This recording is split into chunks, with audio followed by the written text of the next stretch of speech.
Elle avait offert un repas chaud à un sans-abri noir et avait perdu son emploi à cause de cela.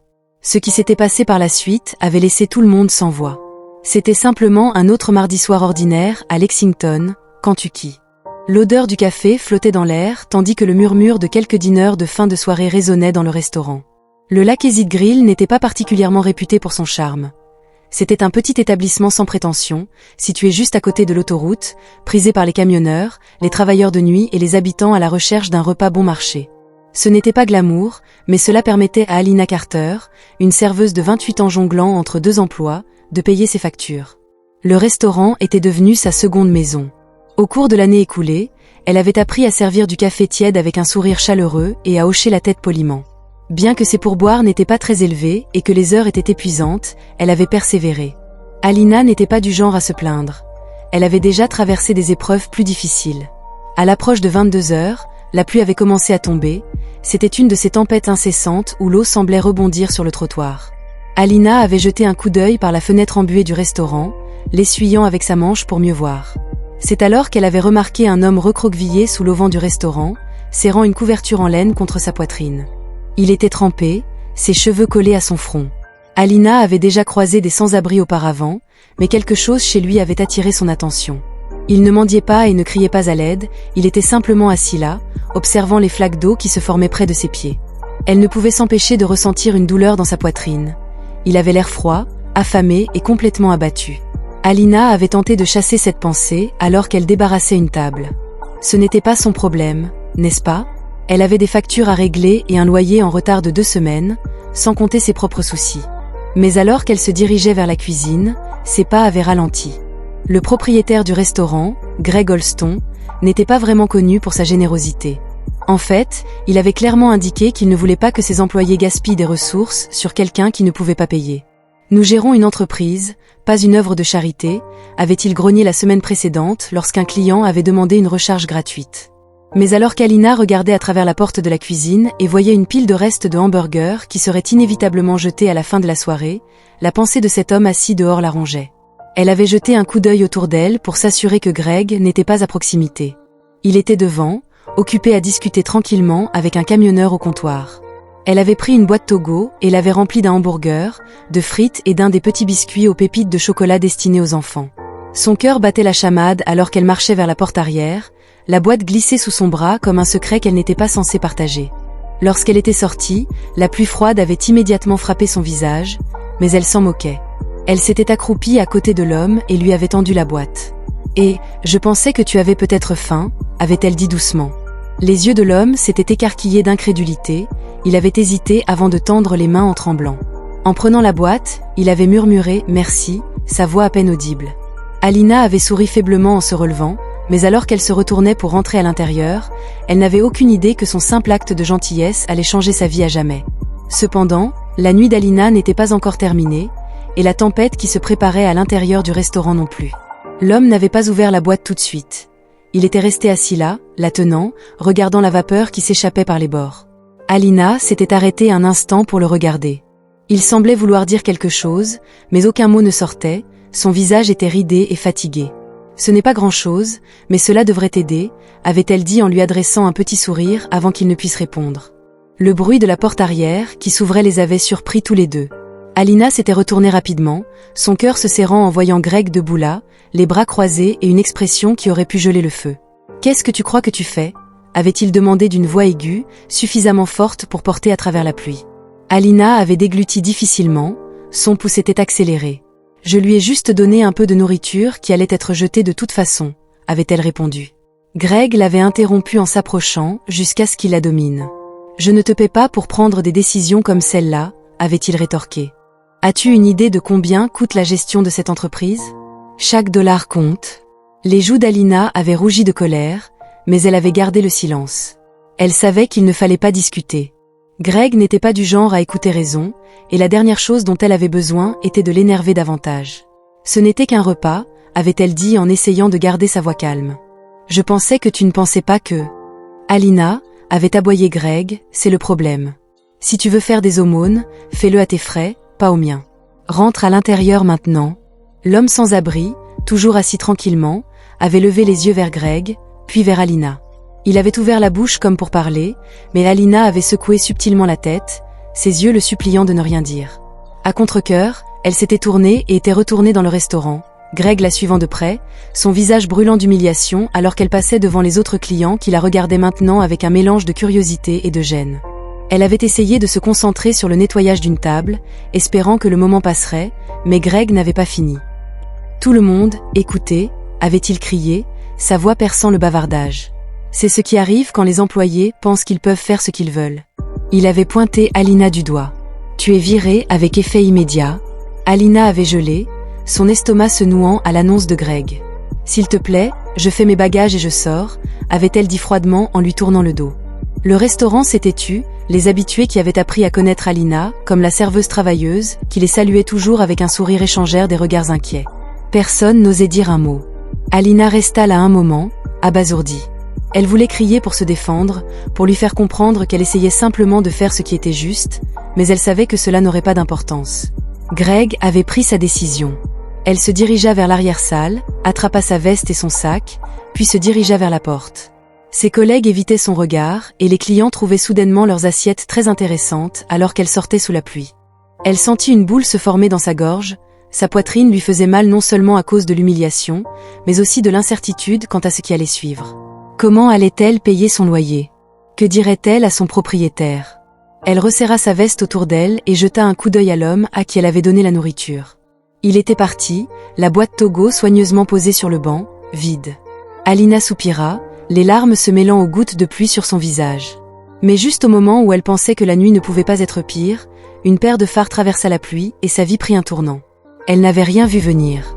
La pluie continuait à tomber à verse, le froid mordait à travers sa fine veste. Elle se tenait au bord du parking, ne sachant pas où aller.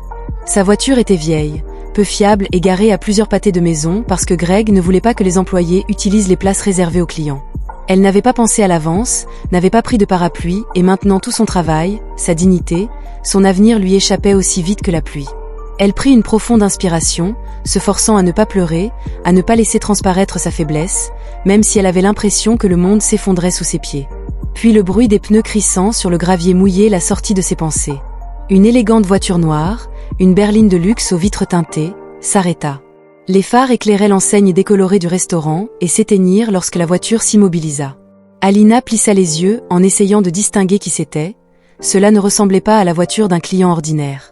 Elle hésita, son instinct lui conseillant d'être prudente, mais elle ne pouvait pas faire grand-chose, elle n'avait nulle part où aller. La portière du conducteur s'ouvrit et un homme grand en sortit. Il portait un costume parfaitement taillé, le genre de costume qu'Alina n'avait vu que dans des magazines ou à la télévision. Ses chaussures brillaient même sous la pluie et il tenait un parapluie qui semblait plus cher que tout son garde-robe. L'homme marchait vers elle, son pas régulier et décontracté alors qu'il s'approchait. Alina pouvait voir qu'il n'était pas beaucoup plus âgé qu'elle, peut-être dans la trentaine. Son visage était calme, mais ses yeux dégageaient une intensité qui la mettait mal à l'aise. « Excusez-moi » dit-il d'une voix douce et confiante, « tu es la serveuse de l'intérieur, n'est-ce pas ?» Alina cligna des yeux, surprise. Oui, je veux dire, je ne le suis plus. » Il inclina légèrement la tête, comme s'il était amusé par sa réponse. « J'ai vu ce qui s'est passé là-dedans avec la nourriture et ton patron. » Son regard était sérieux. « Je ne sais pas qui tu es, mais si tu es ici pour me dire que je n'aurais pas dû le faire, économise ton souffle, je ne le regrette pas. » Les lèvres de l'homme se courbèrent en un léger sourire. « Je ne suis pas ici pour te faire la leçon, » dit-il en jetant un coup d'œil vers le restaurant où Greg était visible à travers la fenêtre du comptoir, avec le même air renfrogné qu'il affichait toujours. « Je suis ici parce que ce que tu as fait m'a impressionné. » Alina fronça les sourcils, ne sachant pas si elle avait bien entendu. « Tu es impressionné ?» Il hocha la tête. « Peu de gens feraient ce que tu as fait, risquer leur travail pour aider quelqu'un dans le besoin, surtout devant quelqu'un comme lui. » Il fit un geste vers Greg d'un léger mouvement de tête. Alina croisa les bras, ne sachant pas où cela allait mener. « Eh bien, ça n'a pas vraiment marché pour moi, n'est-ce pas ?» L'homme rigola doucement, son attitude calme et inébranlable. « Peut-être pas encore, mais je crois que des gens comme toi méritent mieux. » Elle le regarda, confuse. « D'accord, qui es-tu » ? « Je m'appelle Jason Adler, » dit-il en tendant la main. « Je possède une chaîne de restaurants dans le Midwest, des établissements haut de gamme, une cuisine raffinée, des normes élevées et des gens comme toi, des gens intègres qui font ce qui est juste même si cela leur coûte.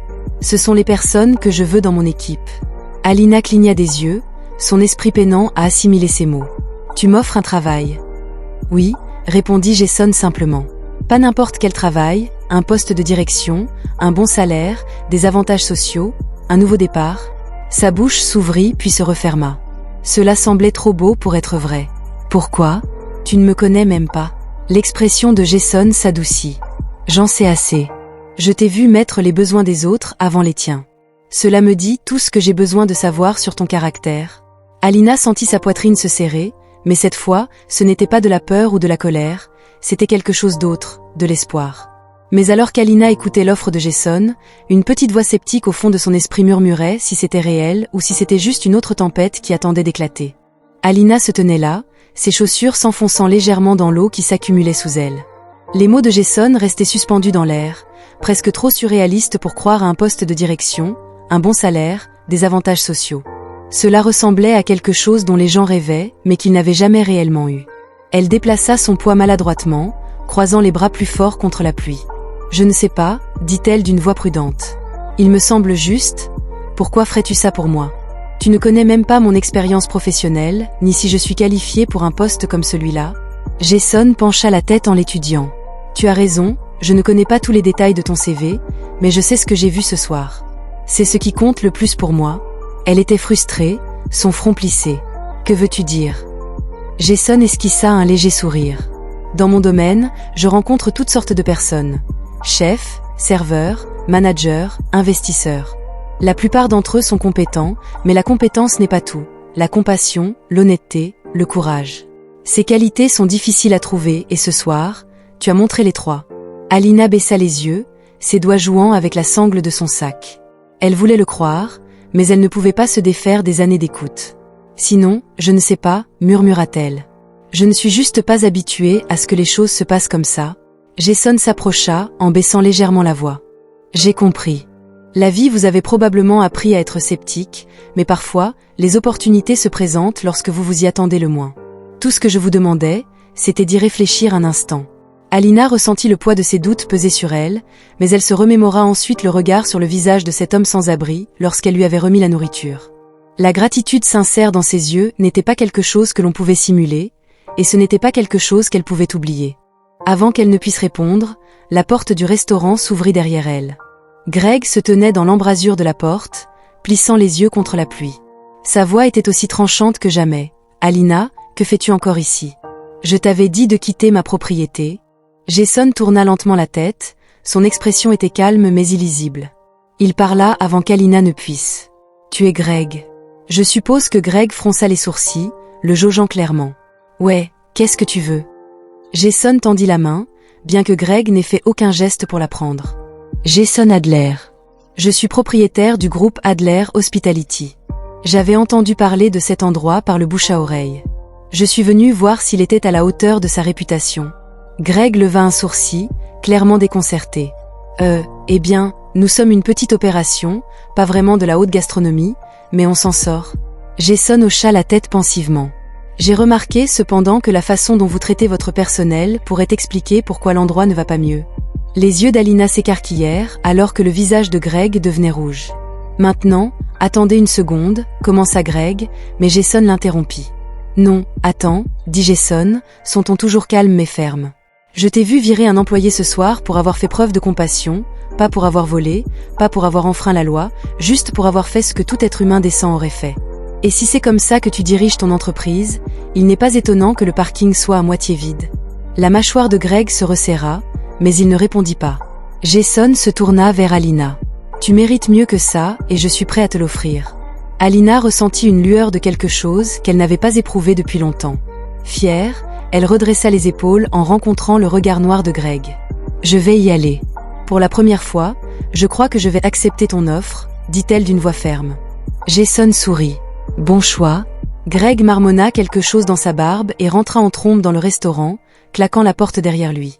Pour la première fois cette nuit-là, Alina laissa échapper un souffle qu'elle ne réalisait pas avoir retenu. La pluie ne semblait plus aussi froide et la lourdeur dans sa poitrine commença à se dissiper. Mais même alors qu'elle marchait vers la voiture de Jason, une question persistait dans son esprit. Était-ce vraiment le début de quelque chose de nouveau, ou était-elle en train de se préparer à une déception encore une fois ? L'intérieur de la voiture de Jason était chaud et impeccable, un contraste frappant avec la nuit humide et chaotique qu'Alina venait de vivre. Elle était assise sur le siège passager, serrant fermement son sac pendant que Jason parcourait les rues trempées de pluie, le doux bourdonnement du moteur et le faible son du jazz à la radio remplissant le silence. Jason lui jeta un coup d'œil. « Tu n'as pas besoin d'avoir l'air si tendu, je ne vais pas mordre », dit-il avec un petit rire. Alina força un rire nerveux. « Désolé, c'est juste que je n'avais jamais rien eu de tel avant. » Il hocha les yeux vers la route. « C'est compréhensible, mais crois-moi, ce n'est pas une arnaque ou un cas de charité. Je te propose cela parce que je vois du potentiel. C'est tout. » Ils se garèrent sur le parking d'un bâtiment moderne avec des portes vitrées élégantes et une signalisation lumineuse indiquant Adler Hospitality Group. Jason se gara et sortit, faisant signe à Alina de le suivre alors qu'ils entraient. Alina fut frappée par le contraste entre cet endroit et le restaurant qu'elle venait de quitter. Le hall était lumineux et raffiné, avec des photos d'intérieur de restaurants élégants tapissant les murs. La réceptionniste accueillit chaleureusement Jason, ses yeux se tournant brièvement vers Alina avec curiosité mais sans jugement. Jason conduisit Alina dans son bureau, une pièce spacieuse avec des fenêtres du sol au plafond donnant sur la ville. Il lui fit signe de s'asseoir sur l'une des chaises en cuir en face de son bureau. Il commença à s'installer sur sa chaise. « Laissez-moi vous expliquer comment cela va fonctionner. » Alina se pencha légèrement en avant, ses nerfs bourdonnant toujours. « Je gère plusieurs restaurants, » dit Jason. « La plupart sont haut de gamme, mais j'ai aussi quelques endroits décontractés pour les familles et les clients à revenus moyens. Ce dont j'ai besoin, c'est de quelqu'un qui comprend les gens, les clients et les employés, quelqu'un qui peut créer un environnement où les gens veulent être. » Il fit une pause, laissant ses paroles pénétrer dans son esprit. « Je peux vous apprendre les aspects techniques, la planification des stocks, le contrôle des coûts, c'est tout simple. Ce que je ne peux pas vous enseigner, c'est l'empathie, ce que tu as déjà, et c'est pourquoi je te veux dans mon équipe. » Alina cligna des yeux, stupéfaite. « Tu es sérieux à ce sujet ?» Jason sourit largement. « Tu commenceras comme directrice adjointe dans l'un de nos endroits décontractés avec une formation complète.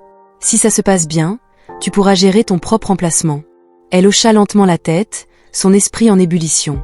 Cela semblait trop beau pour être vrai, mais Jason ne semblait pas être le genre d'homme à jouer à des jeux. « Pourquoi ne pas commencer par une visite de l'endroit ?» suggéra-t-il en se levant. L'heure suivante passa alors que Jason lui faisait visiter le siège social de l'entreprise, lui présentait quelques membres clés de l'équipe et lui expliquait les bases du fonctionnement de ses restaurants. Pour la première fois depuis des années, Alina ressentit une étincelle d'enthousiasme, non seulement pour le travail, mais aussi pour la possibilité d'un avenir qui n'impliquait pas de lutter de chèque de paie en chèque de paie. Au moment où Jason la déposa à son appartement, la pluie s'était arrêtée et les nuages commençaient à se dissiper. Alina monta les escaliers jusqu'à son petit studio, essayant toujours de traiter tout ce qui s'était passé. Elle se tenait près de la fenêtre et regardait les lumières de la ville, et pour la première fois depuis longtemps, elle s'autorisa à espérer que le lendemain matin, elle reviendrait au Lakezit Grill non pas en tant qu'employée, mais pour parler à l'homme qu'elle avait aidé la nuit précédente, le trouvant assis sur le même banc, maintenant avec une chemise légèrement plus propre et un petit sac à dos à ses pieds. « Et » dit-elle en s'approchant de lui avec précaution. Il leva les yeux, surpris. « Content que tu sois de retour ?» Alina sourit. « Je voulais voir comment tu allais. »« Je vais bien », l'homme hocha la tête, son expression s'adoucissant. « Ce repas d'hier soir était la première vraie nourriture que j'avais mangée depuis des jours. Merci. » Elle s'assit à côté de lui en sortant un morceau de papier plié de sa poche. « Je ne travaille peut-être plus ici, mais j'ai trouvé un nouvel emploi et avec lui viennent des ressources. Voici une liste d'endroits où tu peux aller pour obtenir de l'aide. Des abris, des banques alimentaires et même quelques programmes de placement professionnel. » Ses yeux se remplirent de larmes alors qu'il prenait le papier. « Je ne sais pas comment te remercier. »« Tu n'es pas obligé, dit-elle. Fais-le simplement quand tu le peux. » Mais ce qu'Alina n'avait pas réalisé, c'est que son petit acte de gentillesse avait déjà déclenché un effet d'entraînement qui continuerait à toucher des vies d'une manière qu'elle ne pouvait pas encore imaginer. La vie d'Alina ne s'était pas transformée comme par magie du jour au lendemain. Le nouvel emploi comportait ses propres défis. Apprendre à gérer le personnel, comprendre des opérations complexes et assumer un rôle qu'elle n'avait jamais envisagé pour elle-même. Mais pour la première fois depuis longtemps, elle avait l'impression d'avoir un but. L'homme qu'elle avait aidé à l'extérieur du restaurant, dont elle apprit plus tard le nom, était errant.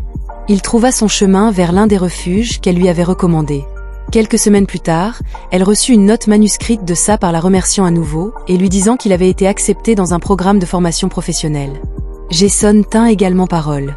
Sous son mentorat, Alina s'épanouit dans son rôle, obtenant finalement une promotion au poste de directrice générale dans l'un de ses restaurants haut de gamme. Ses chèques de paie ne lui semblèrent plus être une source constante d'anxiété, et elle commença à voir le monde non seulement comme un lieu de lutte, mais comme un lieu d'opportunité. Mais ce qui lui marqua le plus, c'était la leçon qu'elle avait apprise ce soir-là au restaurant. La gentillesse n'est pas toujours facile. Parfois, cela vous coûte quelque chose. Un travail, votre fierté, même l'approbation de ceux qui vous entourent.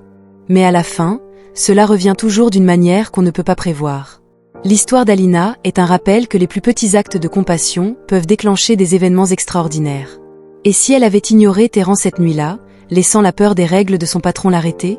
Et si Jason avait choisi de ne pas intervenir, balayant sa situation comme le problème de quelqu'un d'autre?